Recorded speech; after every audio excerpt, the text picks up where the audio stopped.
Hello friends, welcome to Abees food கேலி. இன்றைக்கி நம்ம சேனலில் ஒரு சூப்பரான பன்னீர் ரெசிபி தான் பார்க்க போகிறோம். இது வந்து சப்பாத்தி கூட அவ்வளோ நல்ல சைட் டிஷ்ஷாக இருக்கும். ஸோ இந்த ரெசிபி எப்படி செய்கிறதுன்னு பார்க்குறதுக்கு முன்னாடி நீங்கள் இன்னும் நம்ம சேனலை சப்ஸ்கிரைப் பண்ணலன்னா ப்ளீஸ் சப்ஸ்கிரைப் பண்ணிக்கோங்க. பக்கத்தில் இருக்க பெல் ஐக்கானை ப்ரெஸ் பண்ணி ஆல் இன்ட் ஆப்ஷனையும் கிளிக் பண்ணி வச்சுக்கோங்க. நம்ம பன்னீர் பட்டர் மசாலா சப்பாத்திக்கு நான்க்கு செய்யணுன்னா அது ரொம்பவே பெரிய ப்ராசஸாக இருக்கும். அதுக்கேற்ற பொருளும் சிலது நம்மக்கிட்ட இருக்காது. ஸோ அதுக்கு பதிலாக ஒரு ஆல்டர்னேட்டிவ் தான் இந்த ரெசிபி.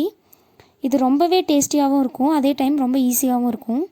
இப்போ வாங்க இந்த ரெசிபி எப்படி செய்கிறதுன்னு பார்க்கலாம். இந்த ரெசிபி செய்கிறதுக்கு பார்த்திங்கன்னா அடுப்பில் ஒரு பேன் வச்சுருக்கேன். அதில் தேவையான அளவு எண்ணெய் சேர்த்துக்கலாம்.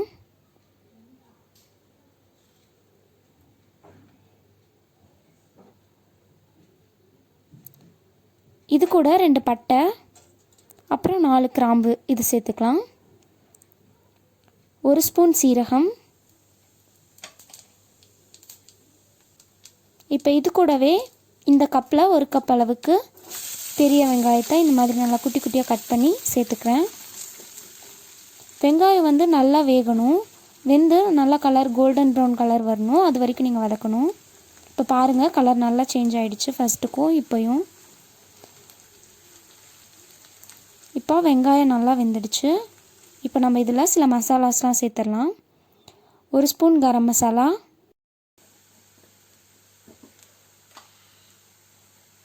1 ஸ்பூன் மிளகாய்த்தூள், 1 டீஸ்பூன் மல்லித்தூள், கடைசியாக கொஞ்சமாக மஞ்சள் தூள் சேர்த்துக்கலாம். சேர்த்துட்டு எல்லாத்தையும் நல்லா கலந்து விட்டுடலாம்.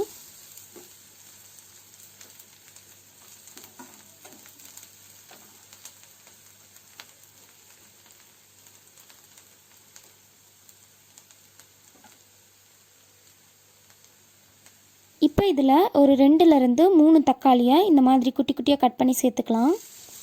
சேர்த்துட்டு இதையும் நல்லா தக்காளியும் வெங்காயமும் நல்லா மிக்ஸ் ஆகிற மாதிரி கலந்து விட்டுறலாம். அப்புறம் இதில் ஒரு 1/4 பகுதி அளவுக்கு கேப்சிகம், கொடைமிளகாயை இந்த மாதிரி க்யூப் ஷேப்பில் கட் பண்ணி சேர்த்துக்கிறேன். இது ஆப்ஷனல் தான், நீங்கள் கண்டிப்பாக சேர்க்கணுன்னுலாம் அவசியம் இல்லை. உங்கள்கிட்ட இருந்தால் சேர்த்துக்கோங்க, இல்லைனா வேணாம், இல்லைனா ஸ்கிப் பண்ணிக்கோங்க. இப்போ இதில் கொஞ்சமாக தண்ணி சேர்த்துக்கலாம் காய் வேகிறதுக்காக. இது கூடவே காய் வேக கொஞ்சமாக உப்பு சேர்த்துக்கலாம். சேர்த்துட்டு இதை மூடி வச்சிடலாம்.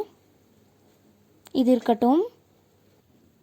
ஒரு 5 நிமிஷம் கழித்து மீடியம் ஃப்ளேம்லேயே வச்சுக்கோங்க. ஒரு 5 நிமிஷம் கழித்து இந்த மாதிரி நல்லா கொதிக்க ஆரம்பிச்சிருச்சு. இப்போ இதில் இஞ்சி பூண்டை வந்துட்டு நல்லா இடிச்சிட்டு சேர்த்துருக்கேன். சேர்த்துட்டு லைட்டாக கலந்து விட்டுறலாம். இப்போ இதெல்லாம் நல்லா வேகட்டும். நம்ம போட்டிருக்க தக்காளி, வெங்காயம், கேப்சிகம் இதெல்லாமே நல்லா வந்து ஒன்றோட ஒன்று இதாகிற மாதிரி நல்லா மசிஞ்சு வரணும்.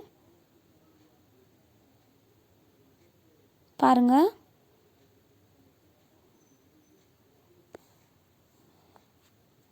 இப்போ இதில் கிரேவிக்கு தேவையான அளவு உப்பு சேர்த்துக்கலாம். செக் பண்ணிவிட்டு சேர்த்துக்கோங்க.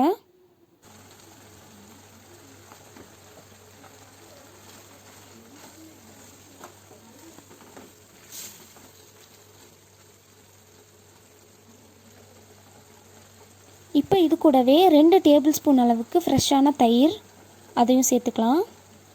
சேர்த்துட்டு எல்லாத்தையும் நல்லா லைட்டாக மிக்ஸ் பண்ணி விட்டுடலாம்.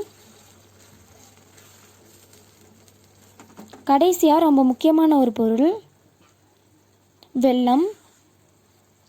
உங்களுக்கு பன்னீர் பட்டர் மசாலா மாதிரி வேணும்னா நீங்கள் இன்னும் கொஞ்சம் அதிகமாக வெல்லம் சேர்த்துக்கோங்க. டேஸ்ட் பண்ணிவிட்டு எக்ஸ்ட்ரா வெல்லம் சேர்த்துக்கோங்க.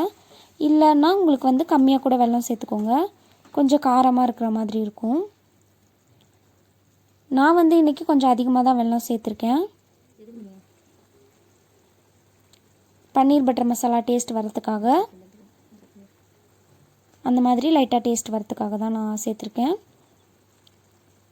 இப்போ இதில் நம்ம எடுத்து வச்சுருக்க பன்னீரை சேர்த்துக்கலாம். இந்த மாதிரி ஒன்று ஒன்றா எடுத்து எல்லாத்தையும் சேர்த்துக்கலாம். நான் வந்து 200 கிராம் அளவுக்கு பன்னீர் எடுத்திருக்கேன்.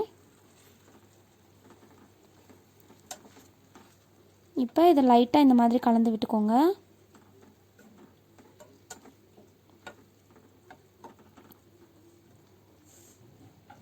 இப்போ இது ஒரு 2 நிமிஷம் அளவுக்கு மட்டும் வேகட்டும், பன்னீரோட பச்சை வாசனை போகிறதுக்காக.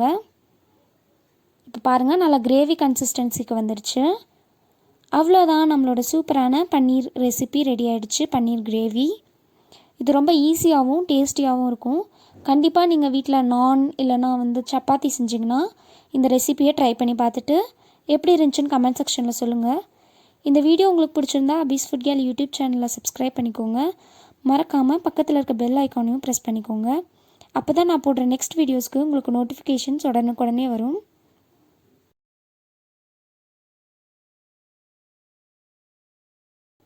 இப்போ இதை நம்ம சப்பாத்தி கூட சாப்பிடலாம்.